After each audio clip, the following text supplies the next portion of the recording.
Hello guys, welcome back to my channel. आज हम करने वाले हैं लीड कोड का प्रॉब्लम नंबर 31, नेक्स्ट परमुटेशन। ये लीड कोड पर एक मीडियम कैटेगरी प्रॉब्लम है, बट अब आपको ये प्रॉब्लम बहुत इजी लगेगी, क्योंकि जब मैंने शुरू में ये प्रॉब्लम किया था तो इसका कोई भी सॉल्यूशन लाइक स्टेप्स पे डिफाइन था। ठीक है, कि ये स्टेप्स फॉलो करें। इस प्रॉब्लम के 3 स्टेप्स होते हैं और वो तीनों स्टेप को फॉलो करके आपका जो आंसर है वो आ जाता है। बट वो कभी भी इंट्यूटिव आपको नहीं लगेगा जब तक आप खुद से उसको सोचोगे नहीं तो। और सोल्यूशन निकालने से ज़्यादा इम्पॉर्टेंट होता है कि आप वहाँ तक कैसे पहुँचे। ठीक है, तो देखते हैं प्रॉब्लम क्या है पहले। तो इसमें हमें एक नम्स एरे गिवन है। आप ऐसा मानो कि इस एरे के आपको सारे परमुटेशंस निकालने हैं, जैसे 1 2 3। ठीक है, अब आपको इसका नेक्स्ट परमुटेशन निकालना है। लाइक आपको कुछ रिटर्न नहीं करना, आपको बस इसी को मॉडिफाई कर देना है।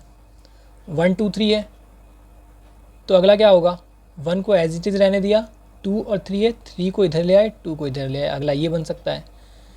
अब इन दोनों को मिलाकर कुछ और पॉसिबल है क्या? 1 को मत छेड़ो, अभी कोई पॉसिबल नहीं। 1 2 3 भी हो गया, 1 3 2 भी हो गया।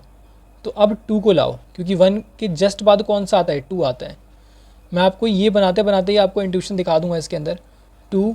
अब बाकी का जो एरे है वो डिसेंडिंग असेंडिंग ऑर्डर में होगा, 1 और 3। ठीक है, उसके बाद क्या इन दोनों को मिलाकर और कोई कॉम्बिनेशन पॉसिबल है? 2 3 1। ठीक है, फिर 3 रह गए इस वाली पोजीशन पे, तो 3 ले आए और इधर 1 और 2 अब बच गए, तो 1 और 2 को असेंडिंग ऑर्डर में 1 और 2, और फिर 3 और 2 1। इसके अलावा कोई भी कॉम्बिनेशन पॉसिबल नहीं है। ठीक है, तो आप अगर ध्यान से सोचोगे ना इस प्रॉब्लम को, तो देखो हमने हमेशा 2 तक देखा, हम 3 तक कब आए? हम इसको बदलने पर कब आए? अब आप बोलोगे यहाँ पे 1 1 यूज़ हुआ था, तो 1 1 2 बार यूज़ हो गया, तो अब तीसरी बार यूज़ करने के लिए हमने 2 ले लिया। But this is not correct.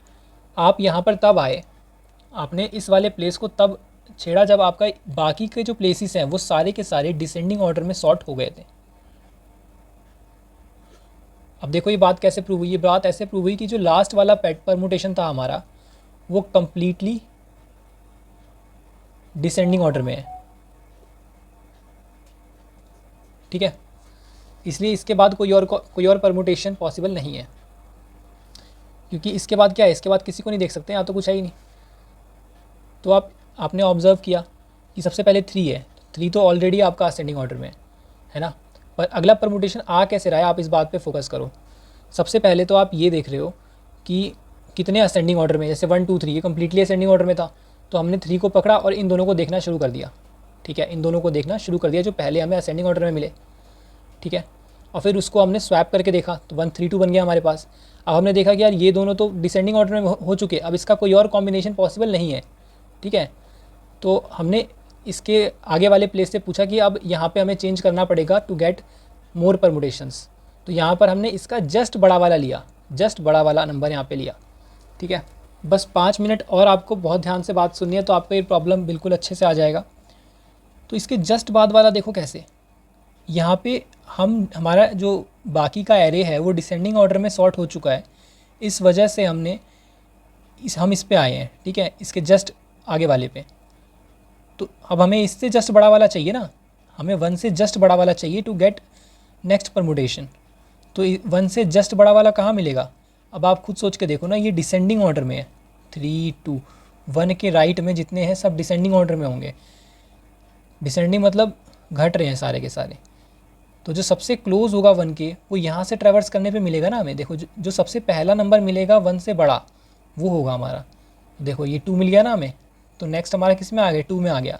और बाकी बचे हुए को हमने क्या किया? बाकी के बचे हुए को हमने असेंडिंग ऑर्डर में रख दिया। ये हम कर रहे हैं, सही है। अगर आपको अभी तक भी समझ में नहीं आया है तो अब आपको समझ में आ जाएगा, क्योंकि अब मैं स्टेप्स लिखने वाला हूँ और फिर मैं आपको दिखाता हूँ कि ये स्टेप मैंने कहाँ दिखाए हैं आपको। स्टेप 1 क्या है? सबसे पहले तो देखो एक रैंडम सा परमुटेशन पकड़ते हैं। मान लो ये है, ठीक है। अब 1 है, 3 है, तो 1 3 कैसा है? इंक्रीजिंग ऑर्डर है, असेंडिंग है, तो बिल्कुल हम इसे ले सकते हैं, क्योंकि 1 3 को तो हम पलट के लिख सकते हैं। इसके पास पॉसिबिलिटी है कि ये 3 1 लिखा जाए, क्योंकि हमें पता है descending is the last one. Ascending से तो शुरुआत हुई है। आप बड़े व्यू पे भी देखो तो असेंडिंग से तो हमारी शुरुआत हुई है। और डिसेंडिंग पर हमने ख़त्म किया है। तो अगर यहाँ भी अगर हमें असेंडिंग मिल गया तो अभी तो शुरुआत है, अगला परमुटेशन है हमारे पास, ठीक है। तो हमें वो पॉइंट खोजना है जहाँ पे असेंडिंग मिल जाए दो एलिमेंट्स का। तो देखो यहाँ पे 3 और 1 हमें असेंडिंग मिल गया। तो सबसे पहले हमें फाइंड द पॉइंट, ठीक है। सबसे पहला हमें वो पॉइंट खोजना है जहाँ पर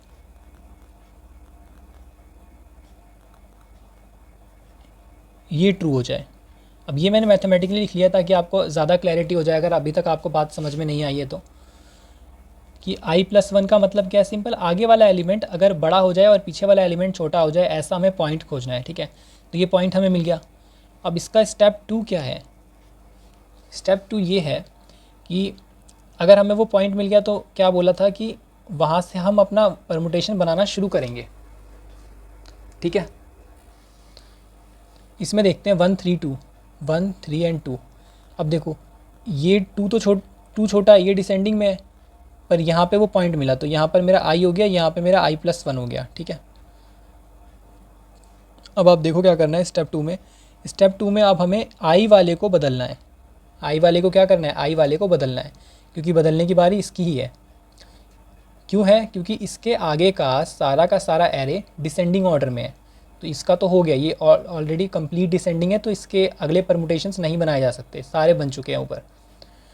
अब इसको बदलने की बारी है। तो इसको किससे बदल रहे हैं? इसको इसके जस्ट ग्रेटर एलिमेंट से बदल रहे हैं, जो कि प्रेजेंट है इसके राइट साइड में। राइट साइड का एरे डिसेंडिंग ऑर्डर में है, तो जस्ट ग्रेटर कैसे मिलेगा? पीछे से ट्रैवर्स करते हुए जो सबसे पहला एलिमेंट मिलेगा जो 1 से बड़ा हो, ठीक है। पीछे से ट्रैवर्स करते हुए यहाँ तक में जो सबसे पहला एलिमेंट मिलेगा जो 1 से बड़ा हो, वो होगा हमारा एलिमेंट जो यहाँ पर आएगा। बिल्कुल सही है। तो मान लेते हैं कि हमें 2 मिल गया और हमने 2 को यहाँ रख दिया, पर यहाँ पर क्या आएगा? अब ऐसा नहीं कि 2 यहाँ आया तो 1 उठ के आ जाएगा, ऐसे नहीं करेंगे। देखो यहाँ पर 1 आएगा, पर क्यों आएगा? क्योंकि 1 से जस्ट बड़ा था ना 2, तो 2 यहाँ पे आ गया। अब इसको डिसेंडिंग ऑर्डर मेंटेन रखने के लिए हम 1 को यहाँ ले आए। अब हमें इसको क्या करना है? इसको असेंडिंग ऑर्डर में करना है, क्योंकि हमने बोला था जब भी हमारा ये जो बदलने वाला एलिमेंट है वो आ जाएगा, 2 आ गया, ठीक है। अब बाकी का जो एरे है हम किस में लिखेंगे? असेंडिंग ऑर्डर में लिखेंगे, तो 1 और 3। तो ये हम क्या कर रहे हैं? ये हम एरे को रिवर्स कर रहे हैं। रिवर्स ऑब्वियस है, डिसेंडिंग को अगर मैं रिवर्स कर दूँ तो वो असेंडिंग बन जाएगा, है ना। तो आपको इसकी इंट्यूशन बहुत अच्छे से क्लियर हो गई होगी और सारे स्टेप्स क्लियर हो गए होंगे।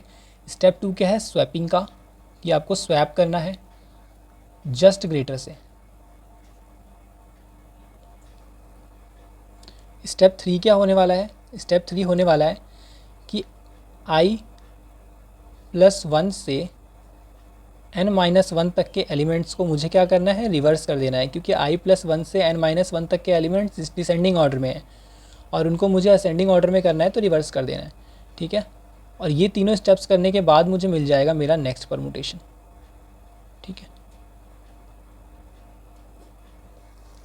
अब एक बार देखते हैं कि इस लॉजिक को हम कोड से कैसे इम्प्लीमेंट करेंगे। तो देखो यहाँ पे अगर नम्स की जो लेंथ है अगर 1 है, एरे की लेंथ 1 है, तो फिर उसके और कोई परमुटेशन हो ही नहीं सकते, तो वहीं से हम रिटर्न कर देंगे। इंडेक्स को -1 से इनिशियलाइज़ किया, ठीक है। मैं आपको यहाँ पे दिखा देता हूँ एक बार लिख के, आपको ज़्यादा समझ में आएगा। हमने -1 से इनिशियलाइज़ किया और पीछे से ट्रैवर्स करना शुरू किया कि सबसे पहला जो पॉइंट है जहाँ पे हमें 2 एलिमेंट असेंडिंग ऑर्डर में मिल जाए, है ना। छोटे से बड़ा, i पहले आएगा, i+1 बाद में आएगा, तो अगर बाद वाला बड़ा हो गया तो असेंडिंग ऑर्डर में है। तो हमें वो पॉइंट मिल गया और हम वहीं से ब्रेक कर देंगे कि जो भी चेंज होना है वो उसी पॉइंट पे होना है। और अगर इंडेक्स -1 है, इसका मतलब क्या हुआ? इसका मतलब सिंपली है कि जो एरे है हमारा वो कम्प्लीटली डिसेंडिंग ऑर्डर में है और उसमें कोई भी ऐसे 2 पॉइंट्स हमें नहीं मिले हैं, तो इंडेक्स अपडेट ही नहीं हुआ कभी। तो सिंपली क्या करेंगे, अब इसके बाद तो कोई परमुटेशन है ही नहीं ना, तो अपना सबसे स्टार्टिंग वाला परमुटेशन रिटर्न कर देंगे, है ना। मतलब कि एरे को कम्प्लीटली रिवर्स कर देंगे और फर्स्ट वाला परमुटेशन आ जाएगा, ठीक है। साइक्लिक ले मान के चलो इसको। और इस स्टेप में हम क्या कर रहे हैं, ये हमारा सेकंड स्टेप है स्वैपिंग वाला, कि जस्ट ग्रेटर वाले को, अब ये ith एलिमेंट हमें जो मिला है इसको जस्ट ग्रेटर वाले एलिमेंट से स्वैप कर देना है। पीछे से खोजना शुरू किया हमने और हमें जैसे ही, और हाँ, IDX के राइट में, IDX के राइट में पीछे से खोजना शुरू किया। पीछे से क्यों? क्योंकि एरे डिसेंडिंग ऑर्डर में है तो जस्ट बड़ा ही मिल जाएगा हमें, सबसे पहले जो मिलेगा वो जस्ट बड़ा होगा। तो जैसे ही हमें IDX से बड़ा मिला कोई सा भी एलिमेंट, हमने यहाँ पे ये स्वैपिंग के स्टेप्स परफॉर्म कर दिए। स्वैपिंग के स्टेप्स आई होप आपको आते ही होंगे। कैसे? मान लो हमारा यहाँ पे है 1 और 2, मैं जस्ट एग्जांपल लेके बता रहा हूँ आपको। ये IDX है और ये J है। तो अगर मैंने टेम्प में 1 डाल दिया और IDX में अब IDX 2 वाले को डाल दिया, ठीक है, और J वाले को डाल दिया, और अब J वाले में मैंने क्या डाला? टेम्प वाले को डाल दिया। तो ध्यान से, और ये J है, ये IDX है, ठीक है। अब ध्यान से देखो तो J पे क्या आ गया? IDX वाले में मैंने J को डाला तो J पहले ये था ना, और IDX ये था। तो अब देखो, अब J क्या आ गया? J1 आ गया, IDX 2 आ गया, तो 2, 1 स्वैप हो गए ना ये दोनों। तो ऐसे ही स्वैपिंग के स्टेप्स है, जैसे ही पहला एलिमेंट मिला ब्रेक कर देंगे और फिर IDX + 1 से एरे को क्या करेंगे? रिवर्स कर देंगे। रिवर्स एक फंक्शन है जो मैंने बनाया है ना, बार बार यूज़ करना है तो फंक्शन बना लेना ही ज़्यादा बेटर रहता है। रिवर्स कैसे काम करता है? रिवर्स भी बहुत ईजी है। अगर इंडेक्स 1 बराबर या बराबर रहता है इंडेक्स 2 के, या फिर इंडेक्स 1 बड़ा रहता है, तो ऑब्वियस है कि उसे रिवर्स नहीं कर सकते, क्योंकि वो हो गया ना, IDX 1 छोटा होना चाहिए, IDX 2 बड़ा होना चाहिए, तभी तो एरे रिवर्स होगा। तो अगर ये छोटा है तो बार बार क्या करेंगे? स्वैपिंग करते जाएंगे, IDX 1 को प्लस प्लस, IDX 2 को माइनस माइनस करके दिखा देता हूँ कैसे रिवर्स होता है। 1 2 3, ठीक है। तो यहाँ पर मेरा IDX 1 है मान लो, यहाँ पे मेरा IDX 2 है, ठीक है। तो इन दोनों को मैं क्या करूँगा? स्वैप कर दूँगा, तो 3 2 1 बन गया। फिर IDX 1 IDX 2 यहाँ पे आ जाएंगे, ये आगे बढ़ेगा और ये पीछे आएगा, ठीक है। अगर यहाँ पे और भी एलिमेंट्स होते, लाइक देखो 4 3 2 1 है ना, यहाँ पे एक 5 भी ले लेते हैं। तो 5 और 1 को स्वैप करो, सबको बस स्वैप करते जाओ, और फिर IDX 1 IDX 2 यहाँ आ जाएंगे। 4 और 2 को स्वैप करो, 2 4, फिर 3 यहाँ पे आ जाएगा, ठीक है। तो रिवर्स हो जाता है ना ऐसे करके। तो ऐसे मैंने रिवर्स कर दिया। अब मैं आपको दिखा देता हूँ इसको ड्राई रन करके कि ये कैसे काम कर रहा है। एक बड़ा सा कॉम्बिनेशन लिया है, कोई भी रैंडम सा ले लेते हैं, नंबर 3 1 2 4, ठीक है, ये ठीक है। अब इसका नेक्स्ट परमुटेशन निकालते हैं। देखो सबसे पहले तो इंक्रीजिंग ऑर्डर में 2 एलिमेंट्स किधर है? ये 2 है, ये 4 है, बिल्कुल। तो ये मेरा I हो गया, दिस इज़ I, ठीक है। पहला स्टेप हो गया खोजने का। दूसरा स्टेप क्या है? दूसरा स्टेप है इससे जस्ट बड़ा एलिमेंट मिलना चाहिए इसके राइट साइड में, तो 4 है, और दोनों को क्या करना है? स्वैप करना है। तो 3 1 4 2 स्वैप कर दिया। स्वैप करने के बाद I+1 से, मतलब इधर से यहाँ तक के एलिमेंट्स को क्या करना है? रिवर्स करना है। एक ही एलिमेंट है तो क्या ही रिवर्स होगा? तो नेक्स्ट परमुटेशन ये आ गया। अब एक बार 3 1 4 2 का नेक्स्ट परमुटेशन निकाल के देखते हैं। तो 4 2, these are not in ascending order, these are in descending order. 1 4 ascending है, तो इस बार मेरा I क्या हो जाएगा? I 1 हो जाएगा, ठीक है। I ये वाला हो जाएगा, और I+1 ये वाला हो जाएगा, ठीक है। तो पहला स्टेप हो गया, इसमें भी ब्रेक हो जाएगा। इंडेक्स -1 नहीं है, रिटर्न नहीं होगा। पीछे से ट्रैक करना शुरू करेंगे 1 से जस्ट बड़ा। तो 1 से जस्ट बड़ा मुझे इधर 2 मिल गया है, 2 से क्या करेंगे? इसको स्वैप कर देंगे। ये स्वैपिंग के स्टेप्स हैं। तो 3 2 इधर आ जाएगा, 4 इधर आ जाएगा, 1 इधर आ जाएगा, ठीक है। 2 और 1 को मैंने क्या किया? स्वैप कर दिया। और I+1 से यहाँ तक का एरे क्या होगा? रिवर्स होगा, ये इतना रिवर्स होगा। तो देखो डिसेंडिंग ऑर्डर में है ना, तो ये असेंडिंग ऑर्डर में आ जाएगा, 3 2 1 और 4। तो ये हमारा नेक्स्ट परमुटेशन होगा, है ना। तो आपको अच्छे से अब तो समझ में आ ही गया होगा।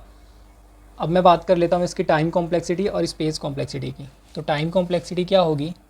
टाइम कॉम्प्लेक्सिटी, इसमें हमने एक बार यहाँ पे लूप यूज़ किया है, यहाँ पे लूप यूज़ किया है, यहाँ पे लूप यूज़ किया है, बट अच्छी बात यह है कि हमने कहीं भी नेस्टेड लूप यूज़ नहीं किया। तो यहाँ पे टाइम कॉम्प्लेक्सिटी होगी बिग O ऑफ n, और स्पेस कॉम्प्लेक्सिटी क्या होगी? Big O of 1। कोई भी एक्स्ट्रा स्पेस यहाँ पे हमने यूज़ नहीं किया है, ठीक है। तो गाइज़ अगर आपको वीडियो हेल्पफुल लगी हो तो वीडियो को लाइक करें और चैनल को सब्सक्राइब कर लें।